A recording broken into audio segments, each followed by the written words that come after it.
Madame Manuela, ça fait combien de temps que vous êtes au centre d'accueil universel? Ça fait 9 ans. 9 ans. Comment vous êtes arrivé au centre d'accueil universel? Je suis arrivée au centre d'accueil, j'avais été opérée plusieurs fois, des ovaires, des trompes coupées, cancer des seins, le dos qui s'est bloqué, que je sois assis, debout, couché ou en train de marcher. J'avais mal à la tête, comme des migraines, où les médecins disaient que franchement, pour eux, il n'y avait pas de solution. Ça, c'est tout ce qui était maladie. Et j'étais aussi divorcée d'un mariage qui était vraiment catastrophique parce que pendant plusieurs années, c'était des bagarres à la maison, c'était des disputes, des insultes. J'ai été méprisée par le père de mes enfants parce que nous avons 3 enfants. J'avais beaucoup de problèmes. Je travaillais, je gagnais bien ma vie, mais l'argent... en fait, ne restait jamais sur mon compte. J'étais tout le temps en dessous même du rouge, quoi. C'était la catastrophe. Je ne mangeais pas comme je pouvais. Les enfants voilà, avaient des vieux vêtements. Même si vous gagnez bien votre vie? Je gagnais bien ma vie parce que je travaillais à l'aéroport de Roissy comme chauffeur. J'avais un bon salaire. Mais ma vie n'avançait pas. Parce que la vérité, c'est que mon argent partait plus dans le monde. J'allais chez les marabouts pour trouver des solutions à mes problèmes parce que je n'en pouvais plus. Je dépensais beaucoup d'argent. Chaque fois que j'allais, plus j'étais attirée par cet esprit qu'il fallait que j'y aille. Je voulais une solution. Je pensais, je dis... De toute façon, il n'y a pas de solution parce que les médecins ils disaient qu'il n'y a pas de solution. Mon généraliste m'avait dit, à un moment donné, comme je devrais me faire réopérer en fait, parce qu'ils m'ont opéré du cancer des ovaires. Un ovaire, ils ont enlevé, coupé les trompes parce que ça a rapporté le cancer presque. Donc, ils m'ont dit qu'il fallait que j'enlève tout, qu'il fallait tout enlever, vous allez tout raser pour que sans ça, c'était le cancer. Ça, c'est sûr, c'était un cancer.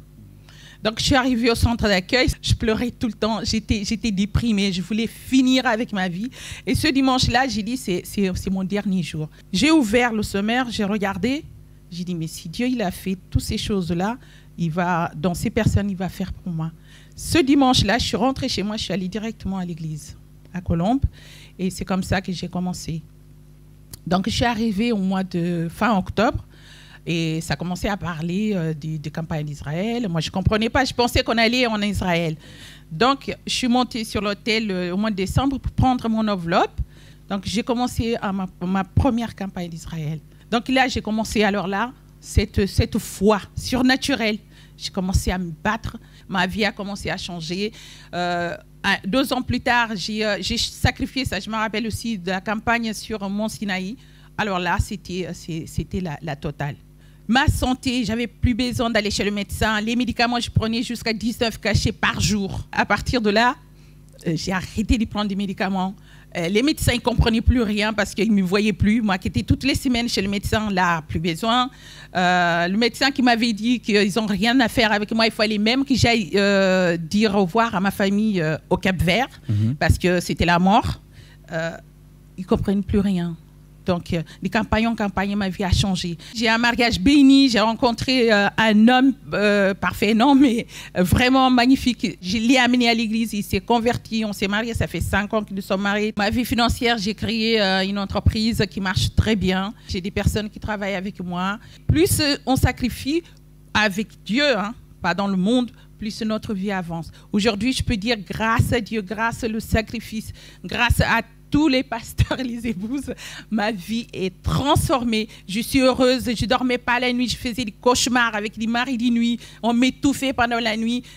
C'était terrible, mais c'était vraiment, il fallait que j'en finisse avec ma vie. Aujourd'hui, j'ai envie de vivre, de jouir de tout ce que Dieu m'a dit, m'a donné, mais ce n'est pas seulement ça. Le plus important, pasteur, c'est ce qu'il y a à l'intérieur de nous. C'est le Saint-Esprit, c'est la puissance de Dieu, c'est vivre en paix, c'est la joie, notre salut, mon salut. c'est ça le plus important parce qu'aujourd'hui, le diable ne va plus m'accuser, le diable ne va plus faire rien contre moi parce que j'ai Dieu avec moi. À l'intérieur de moi, il y a Dieu. Madame Manuela, félicitations. Que Dieu vous bénisse. Merci beaucoup d'être venue.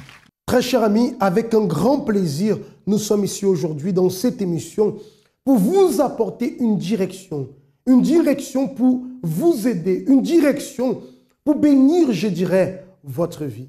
Parce que nous savons qu'à partir du moment où nous nous approchons de Dieu avec sincérité, Dieu ne rejette pas ceux qui le cherchent d'un cœur sincère. Et tant de personnes souffrent en ce moment sans trouver des directions pour leur vie. Et certainement, vous avez déjà entendu des personnes dire le suivant: pour ma vie, il n'y a plus de solution. Pour moi, c'est terminé.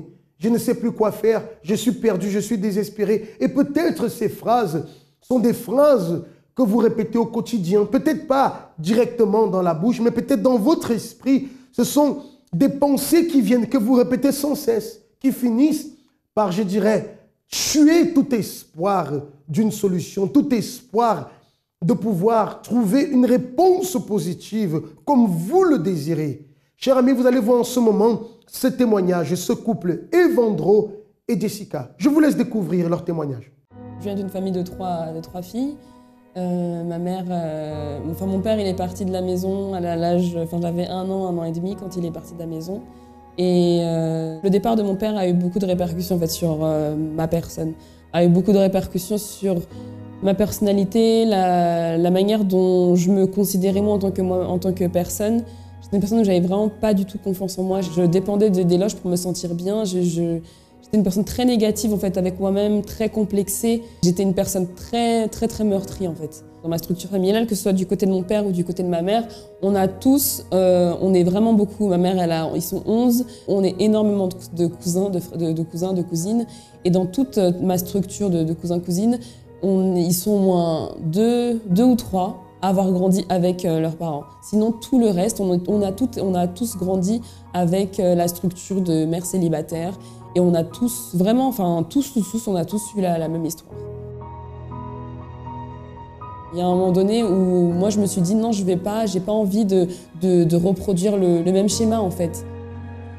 Je vais avoir des enfants avec mon mari et à un certain moment, il y aura une séparation et mes enfants vont vivre ce que moi j'ai vécu et ce qui m'a vraiment frustrée, ce qui m'a vraiment détruit pendant plusieurs années de ma vie en fait. La séparation de mes parents, c'était un grand choc pour moi. C'était la fin pour moi. Je ne pouvais pas m'imaginer mes parents séparés.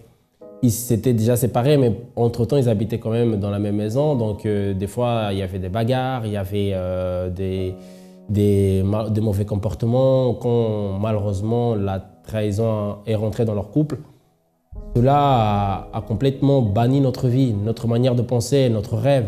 Je me suis lancé dans la délinquance. À l'âge d'11 ans, j'ai connu la délinquance. J'ai vu même des personnes mourir devant moi. J'ai dormi malheureusement avec les mendiants.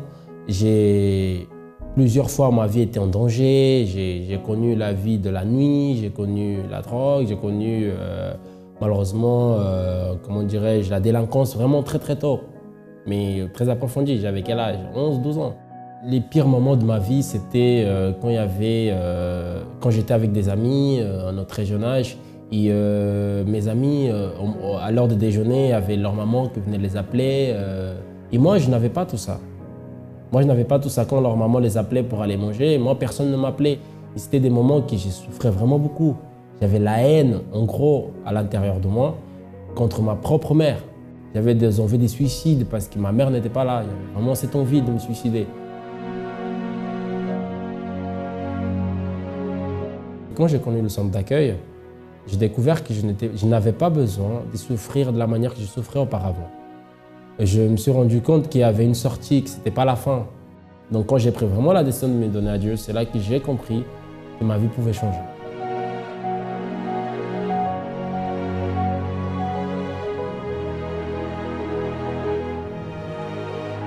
J'ai connu le centre d'accueil toute petite, à l'âge de 6 ans. Mais en grandissant, c'est vraiment à l'âge, mon adolescence, j'ai vraiment pris une décision d'être heureuse en fait, d'être heureuse à l'intérieur de moi, d'être une personne en fait réalisée en tant que personne individuellement en dehors de toute chose. Après ma décision, au fur et à mesure des différentes réunions auxquelles je participais, je me suis rendu compte qu'en fait il y avait une solution pour moi véritablement et que cette solution pour moi, elle dépendait vraiment de mes attitudes parce qu'on ne peut pas vouloir un changement en ayant tout le temps les mêmes attitudes en fait. Et c'est vraiment quand j'ai pris cette conscience que si je veux changer radicalement ma vie, il faut que je prenne des décisions aussi radicales et que ça me fasse du bien ou pas, et ben il va falloir que je prenne des décisions en fait.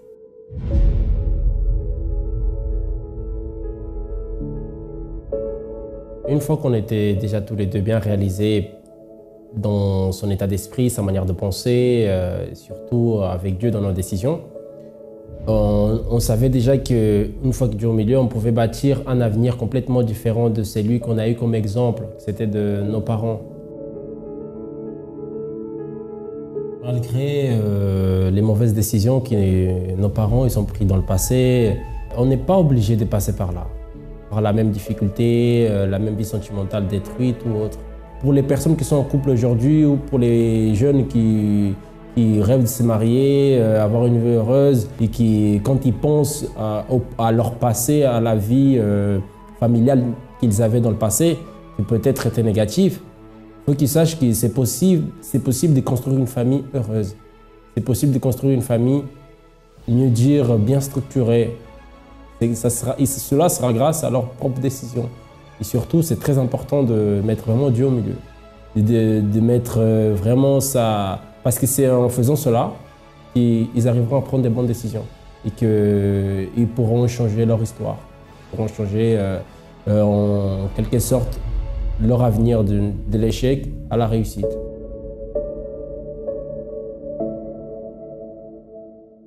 Avant d'arriver au centre d'accueil, ma vie était vraiment par terre. J'étais perdue. J'avais la colère. J'ai été rejetée par ma mère. Ma mère m'avait dit une parole, elle m'avait dit que je n'étais jamais désirée. Et c'est vrai que cette parole j'ai gardé cette parole pendant 46 ans. Dans tous les domaines de ma vie,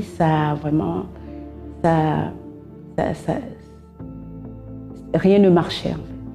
Rien ne marchait. Tout ce que je faisais, j'ai toujours eu l'échec.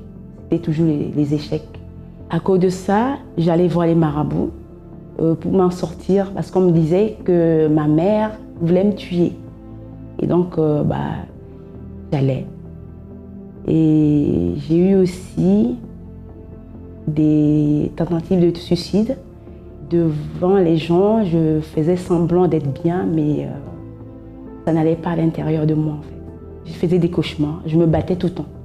Et je voyais aussi même dans la rue, quand je marchais, c'est comme si quelqu'un me suivait.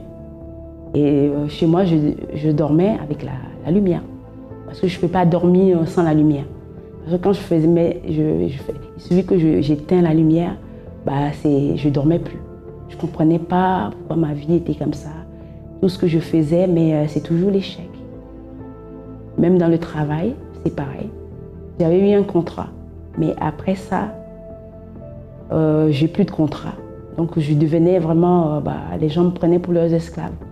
Vu que j'avais besoin d'argent pour vivre, donc je travaillais, je faisais des heures, ou des fois je faisais plus pour que mes patrons puissent m'accepter. Parce que je cherchais l'amour, vu que je n'avais pas d'amour et tout de ma mère, donc l'amour, je le cherchais dans tout ça. Ça m'a rendu malade.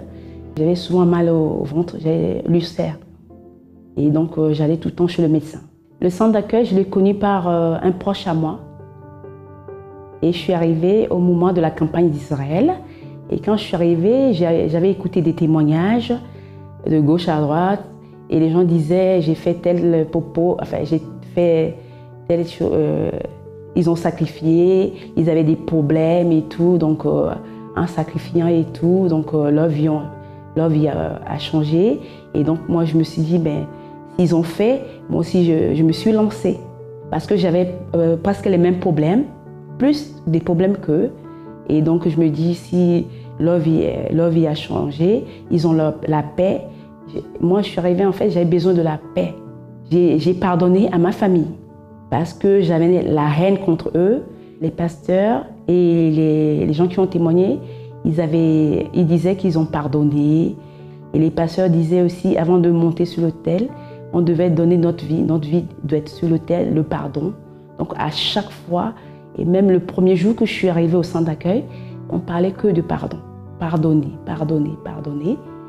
Et moi, c'est vrai que ça rentrait dans ma tête. Je me disais, eux, ils ne savent pas qu'est-ce que c'est le pardon. Parce que le pardon, comment quelqu'un qui vous a fait du mal, qui vous a vraiment humilié, qui vous a fait beaucoup de choses, comment on peut pardonner à quelqu'un? Mais à force de venir à la réunion et tout, et écouter tous les jours, et j'ai fini par pardonner à ma fille. La campagne d'Israël, c'est une opportunité pour qu'on puisse avancer, puisse nous purifier aussi des rancunes, des choses qu'on a, des trucs de la méchanceté qu'on a en nous, qu'on a gardé, qui nous bloquaient. À travers la campagne d'Israël, je peux voir les fruits parce que ma vie a changé. À travers la campagne d'Israël, ma vie a changé. J'ai la paix, j'ai la valeur. Même si les êtres humains ne me donnent pas la valeur, Dieu m'a donné la valeur. Et le centre d'accueil aussi m'a aidé à avancer. J'ai connu des autres dénominations. Au contraire, ils m'ont enfoncé. Ils m'ont toujours dit des choses qui a créé vraiment des problèmes entre moi et ma famille. Et quand je suis venue au centre d'accueil, c'est le seul endroit compris pour la famille. Moi, en tout cas, c'est grâce au centre d'accueil que ma famille a été rétablie. La relation avec ma famille, mes cousins, cousines, voilà quoi. Et ça m'a aussi aidé à ne pas rester dans l'esclavage, au travail. J'ai pris une décision. Avant, j'ai peur de prendre une décision. J'étais dans un travail, c'était l'esclavage, et j'étais là, j'étais content. Et ça m'a enlevé quand même. Ça m'a enlevé dans ça. J'ai trouvé un travail maintenant. J'ai un contrat de durée indéterminée. Ma santé, je me sens bien. Je ne suis plus malade, rien. Je suis en bonne santé. Et aussi grâce au propos de mardi. Et voilà, tout va bien. Je me sens bien. Je me sens bien. Combien de personnes comme Madame Bintou arrivent au désespoir, au point de vouloir en finir avec leur vie, parce qu'elles se sentent désespérées. Et peut-être dans votre entourage, vous connaissez quelqu'un qui est dans cette situation, un collègue de travail, un membre de votre famille, un voisin, une voisine, qui est totalement désespéré. Et vous-même, vous ne savez pas comment faire pour aider cette personne. Donnez notre contact à cette personne. Invitez cette personne à se joindre à nous ce dimanche. Vous-même, venez avec elle et demandez-lui. Et vous-même, apportez une petite bouteille d'eau comme celle-là. J'ai la certitude qu'un changement va se produire dans la vie de cette personne. Peut-être c'est vous-même qui êtes concerné. Peut-être vous avez ce genre de pensée. Vous la mettre fin à vos jours.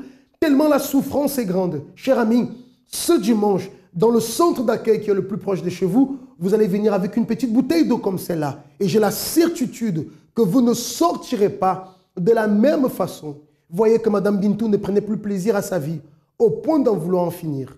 Mais voyez ce qui est arrivé. J'avais des soucis au niveau de ma santé. Souvent, j'avais mal, que les médecins ne trouvaient pas la cause. Et même j'ai été hospitalisée pour ça. Ils m'ont fait des examens et tout. Bon, ils ont vu un peu des problèmes au niveau du foie et qu'ils ont dit que ça va être traité et tout. Et en finissant le foie, maintenant c'est devenu au niveau des jambes qui se bloquaient et qui se maigrissaient en même temps. Et ça me faisait, j'avais des douleurs et en même temps j'avais froid au niveau des jambes. Et là, mon médecin a tout fait, n'a rien trouvé, m'a envoyé vers un professeur. Mes jambes, ça maigrissait. Et en même temps, j'avais froid, très très froid. C'est comme si on mettait des glaces à l'intérieur de mes jambes. C'est comme si c'était carrément dans le congélateur en fait. Et à un moment donné, je n'arrivais même pas à marcher. Je les sentais plus. En fait, j'ai les jambes, mais je ne sentais pas mes jambes. Et à un moment donné, je me suis dit, il faut que j'aille me suicider. J'ai pris la décision d'aller me jeter sur le train. J'ai enfermé mes enfants à la maison. Je suis partie parce que je savais qu'à l'époque, il y avait un train qui revenait de Montpellier pour Paris-Gare de Lyon. Ça passait à la gare de Melun vers 7 h environ. Donc, je dis, il faut que je sois là-bas avant l'heure. Comme ça, quand le TGV va passer, je me jette sur le TGV. Et en restant debout sur le quai, je vois une dame qui passe, qui me regarde bizarrement. Et passe, il me regardait vraiment méchamment et tout. Je dis, mais cette femme-là, qu'est-ce qu'elle a avec moi? Je ne la connais pas, elle ne me connaît pas. Pourquoi elle me regarde comme ça? La dame, elle est passée. 1 minute après, la dame revient encore, elle me regarde encore. Je dis, non, mais cette fois-ci, je vais parler à cette dame, je vais la suivre pour la parler. Et au moment que je suivais la dame, le TGV est passé. Même si j'allais travailler, au bout de 2 jours, 3e jour, j'étais très très faible, je ne pouvais pas continuer le travail au fait. Donc on me proposait du travail aussi, mais je ne pouvais pas, mon corps ne répondait pas. Le moment le plus difficile, c'est surtout quand ma santé ne répondait pas. Je me disais, malgré que j'aime pas un bon mariage, que je puisse au moins avoir la santé pour au moins travailler, prendre soin de moi et de mes enfants. Je peux dire que j'étais avec un mari, marié, mais je n'avais pas de vie de couple. Peu importe quel est votre passé, si vous avez connu un passé de souffrance, un passé de malheur, si votre passé était un passé de bonheur, ou si votre passé, vous ne voulez même pas vous en rappeler tellement il était catastrophique, tellement il était ténébreux, je dirais, peu importe votre passé. Aujourd'hui, vous avez la possibilité de construire non seulement un présent pour garantir un futur de félicité, comme l'ont fait Evandro et Jessica. Et par quel moyen cela s'est produit? Par la foi. Par la foi, tout est possible, cher ami. Par la foi, votre vie peut changer. Et lorsque nous vous invitons à venir, à vous joindre à nous le dimanche et d'apporter votre bouteille d'eau, c'est justement pour vous amener à mettre en pratique la foi. C'est pour vous enseigner comment fonctionne la foi. Parce que la foi qui fonctionne, la foi qui est mise en pratique, je peux vous garantir qu'elle apporte des résultats, elle apporte des changements. Voyons une autre histoire. À tout de suite. Je connais les centres d'accueil par rapport à ma sœur, parce qu'elle est passée juste après que j'ai voulu me suicider, sans trouver la solution à mes problèmes. Elle est arrivée, elle m'a parlé du centre d'accueil. Et dès qu'elle m'a parlé de ça, je me suis dit, l'histoire des pasteurs, des églises, ça ne m'intéresse plus du tout. Il me dit, non, je suis allée, j'ai assisté à la réunion et tout, franchement, c'est très bien. Et j'ai beaucoup aimé, je vais encore repartir, c'est pour cela que je te demande aussi de venir avec moi. Là, je me suis souvenu que j'étais déjà évangélisée un jour à Château-Rouge et j'avais laissé cette prospectus dans ma chambre, juste sur le chevet de mon lit. Tous les matins, je disais toujours, ah, mais j'irai un jour, mais les pasteurs, les églises, là, ça ne m'intéresse pas. Je dis, mais tiens, ça me dit quelque chose et tout, quand tu m'as parlé de l'adresse et tout. J'ai regardé, il me dit, oui, c'est ça, c'est ça. Avec les prédications et tout, j'ai compris que ma vie n'était pas appelée à partir à ce moment-là. Et je me suis lancée, j'ai donné ma vie à Dieu, on écoutait la prédication, les conseils que les pasteurs nous demandaient et tout.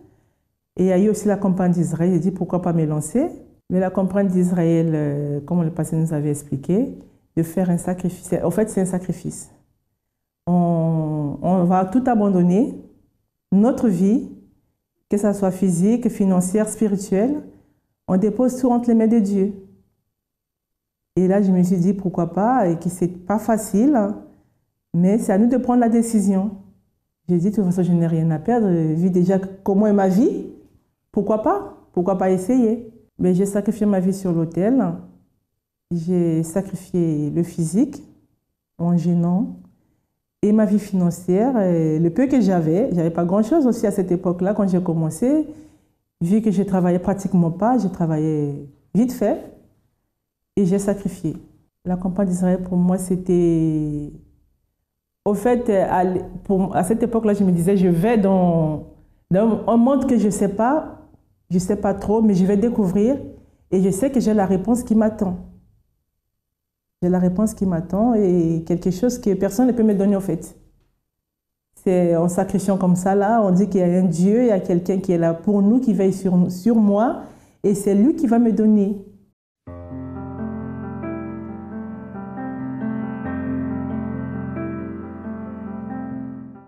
Ma vie aujourd'hui, je veux dire la lumière. Par rapport à ce que j'étais avant, je veux dire c'est comme le jour et la nuit, quoi. Ça n'a rien à voir de ce que j'étais avant et aujourd'hui. Aujourd'hui, j'ai eu ma santé. J'ai ma santé, j'ai eu d'autres enfants. Je me suis mariée, mais avec difficulté pour avoir les papiers pour mon mariage. Parce qu'en fait, mon ex-mari avait tout bloqué. Il ne voulait pas que je puisse me remarier, vu qu'il était déjà consul ici en France. Et donc, la secrétaire, quand il m'a vue pour faire les papiers pour le mariage, j'ai dit non, je ne peux pas le faire parce que moi, je vous connais en tant que la femme de mon chef. Et je n'ai pas avoir les problèmes avec mon chef. Il est allé voir le consul. Le consul a dit que non, je ne peux pas vous faire les documents. On va l'appeler pour demander son accord. Et quand il l'a appelé, il a dit non, hors de question, ne faites rien. Donc, à chaque fois que j'allais là-bas, le consul ne me calculait pas du tout. Ce n'était pas son problème. Madame, je ne peux rien faire pour vous. Me demander les documents, me compliquer la vie. À la fin, il finit par dire que non. Votre ex-mari a dit non. J'ai dit, mais vous travaillez pour l'État ou pour l'individu? Il dit non, madame, votre situation c'est compliqué, je ne peux rien faire pour vous. Et il y a eu la campagne d'Israël. Là, j'ai sacrifié pour ça. Et après, il y a eu le voyage en Israël. Et là, j'avais mis un peu d'argent de côté pour le mariage. Je me suis dit, bon, j'avais déjà dit à Dieu que je vais plus me marier, je vais plus lui embêter pour ses dossiers. Cet argent, j'ai payé mon voyage, je vais aller en Israël. Arrivé aux sources de Gédéon, je me suis dit, mais j'ai fait un peu la tour de ma vie, j'ai prié un peu de tout. Mais là, il me reste à prier pourquoi autre chose. Après, je me suis dit, mais tiens, j'ai la... Il y a une voix qui me dit, mais tu as la feuille là que tu avais pour ton mariage. Je me suis dit, mais tiens, j'avais déjà dit à Dieu que Seigneur, je ne prierai jamais plus jamais pour ça. J'ai dit, bon, j'ai pris la feuille, je dis, Seigneur, tu sais de quoi il s'agit. Je t'avais dit que je ne prierai plus jamais pour ça, mais tu connais ce problème. Et j'ai pris la feuille là, je l'ai jetée dans la source de Gédéon, tout au fond de la source. Et en jetant ça là-bas, j'ai ressenti en moi la réponse, que c'était OK. Tout de suite, là même à la source de Gédéon, j'ai ressenti en moi vraiment quelque chose de fort qui me disait que voilà, c'est bon, c'est fait. Après, je me dis, Seigneur, si un jour j'ai un enfant, dans mon mariage, je l'appellerai Gédéon. Et je suis revenue en France, on est arrivé un dimanche, lundi c'était férié Pentecôte. Mardi, je vais à l'ambassade. Dès que le consul a ouvert la porte, il m'a vu. Il y avait des gens qui attendaient et c'est moi qui l'a appelé. Venez madame, mais je vous cherchais depuis, vous savez que j'avais perdu mon téléphone, j'ai perdu vos coordonnées, j'avais besoin de vous et tout. Venez, venez, venez, venez. Alors pour votre mariage, vous avez tous vos documents, donnez-moi tout, on va vous faire vos papiers. Et je lui ai remis. Il m'a fait tous mes papiers. Je suis heureuse maintenant. Ma vie est comblée de joie. Je suis avec un homme de Dieu aussi. On est dans la même foi. Donc, on est là. Et puis maintenant, ma vie financière aussi. J'ai trouvé un travail qui me plaît bien. Donc, j'ai eu travail. Et j'ai la vie. Mes enfants, ils ont la santé, ils ont la vie. Et j'ai eu un garçon que j'ai appelé Gédéon. J'ai connu des pasteurs qui étaient vraiment là pour moi, qui m'ont soutenu dans la douleur. Dans la galère, ils étaient là. Ils m'ont dit, ne baisse pas les bras, lève-toi, va, fais ci, fais ça, fais ça. Mais tout ce que j'ai mis en pratique, j'ai eu des résultats. Une vie totalement restaurée. Et tout cela, pourquoi? Parce qu'elle a cru. Madame Bintou a cru. Et bien sûr, elle était disposée à lutter, à se battre. Elle était disposée à conquérir ce dont elle a toujours rêvé. La félicité pour sa vie. Pour quelqu'un qui voulait mettre fin à ses jours, aujourd'hui, une femme totalement construite, bâtie dans sa famille, enfin, une vie totalement restaurée. Et tout cela parce qu'elle a cru. Si vous aussi, cher ami, vous croyez et vous avez besoin de notre aide, avant même dimanche, aujourd'hui, tous les samedis, les portes du centre d'accueil sont ouvertes. Vous pouvez nous contacter, le contact, vous l'avez déjà. Et alors aujourd'hui, les serviteurs de Dieu seront là pour pouvoir vous accueillir afin que votre vie soit bénie. C'est un nouveau départ pour votre vie. La décision vous appartient. Mais sachez, tout est possible à celui qui croit. Ce que Dieu vous a réservé est bien plus grand que ce que vous pouvez imaginer. Je vous souhaite de passer de très bons moments. Je vous dis alors aujourd'hui dans l'un de nos centres d'accueil ou alors demain. Soyez bénis.